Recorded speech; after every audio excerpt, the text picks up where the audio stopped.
वेदा public school में annual sports meet organise की गई थी, जहां कई मुख्तलिफ स्पोर्ट्स एक्टिविटीज कंडक्ट किए गए, जिसमें cricket, football, throwball, volleyball, running race, obstacle race के अलावा दीगर स्पोर्ट्स गेम खिलाए गए हैं। Gulbarga Sedam road university gate के अपोजिट रामदेव नगर आजादपुर रोड पर वेदा पब्लिक स्कूल मौजूद है।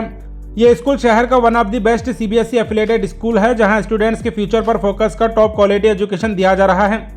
इस एनुअल स्पोर्ट में विजयवाणी के bureau chief Baburao Yadrami as a guest visit किए थे और इसके अलावा वेदा पब्लिक स्कूल के secretary doctor Ravi Mala Shetty, principal Aarti Mala Shetty और कोऑर्डिनेटर शैलाजा पति इस प्रोग्राम में मौजूद थे।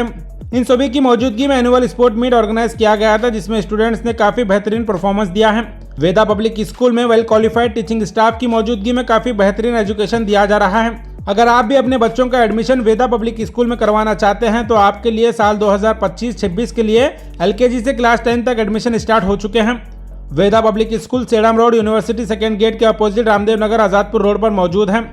ज़्यादा जानकारी के लिए आप स्कूल को विजिट कर डिटेल हासिल कर सकते हैं।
I am studying in UKG.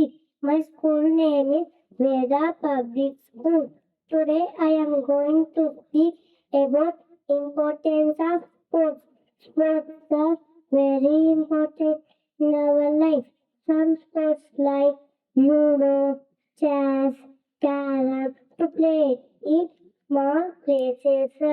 Some sports like football, volleyball, cricket, so many more can be played in smaller places.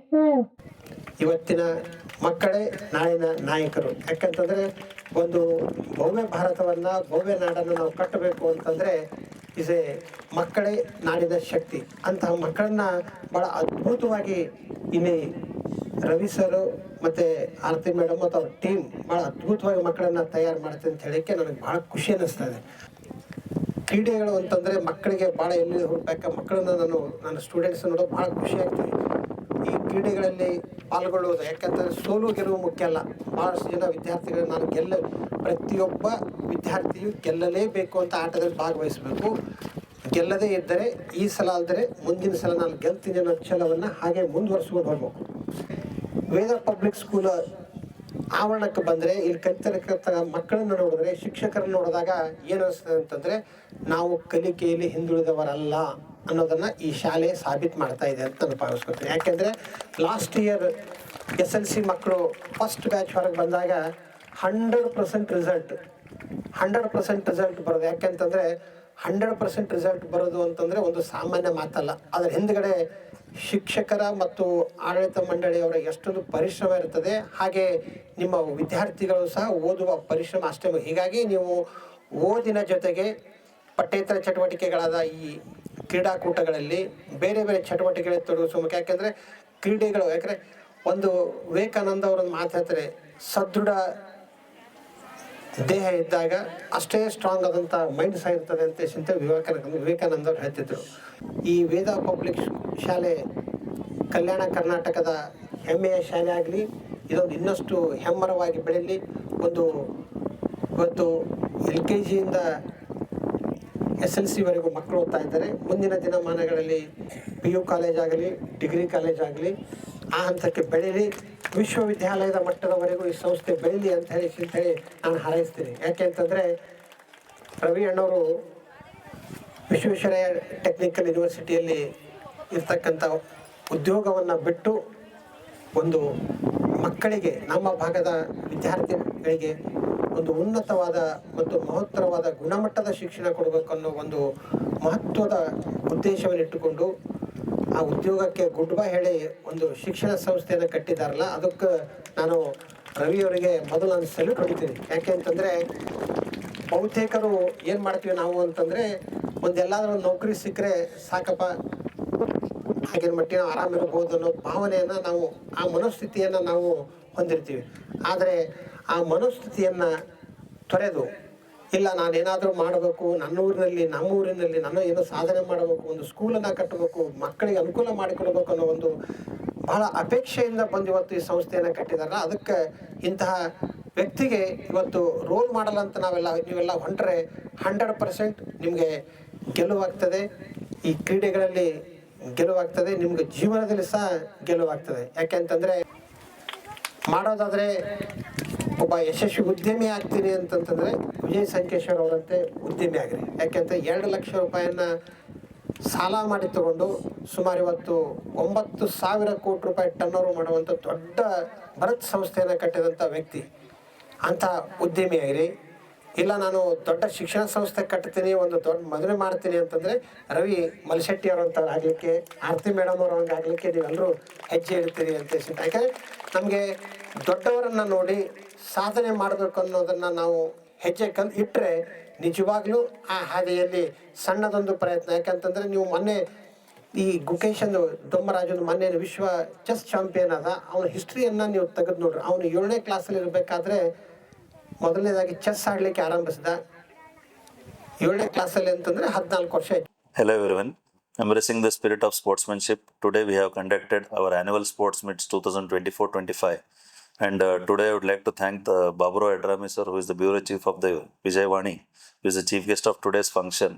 He has encouraged the students, and I also thank him for gracing the occasion by encouraging our school students. We have conducted a lot of sports activities like cricket, football, throw ball, volleyball, running the race, hopping the range, obstacle race. As we know that sports plays a vital role in our daily life, where we can learn a lot of things like discipline, time management, and within certain time we have to reach our goal, which helps us a lot in our life. Sports will also help us in developing the physical and mental ability of a child. As we are seeing nowadays, everyone is busy in the mobile itself, and we have to stop the children of using the mobile and make them busy in the sports activities where they can be physically fit and mentally be stable. I express my heartfelt gratitude to our teachers, staff members who have tirelessly put their efforts for making this function a grand success. And I would like to also thank all the press and media persons for their regular encouragement.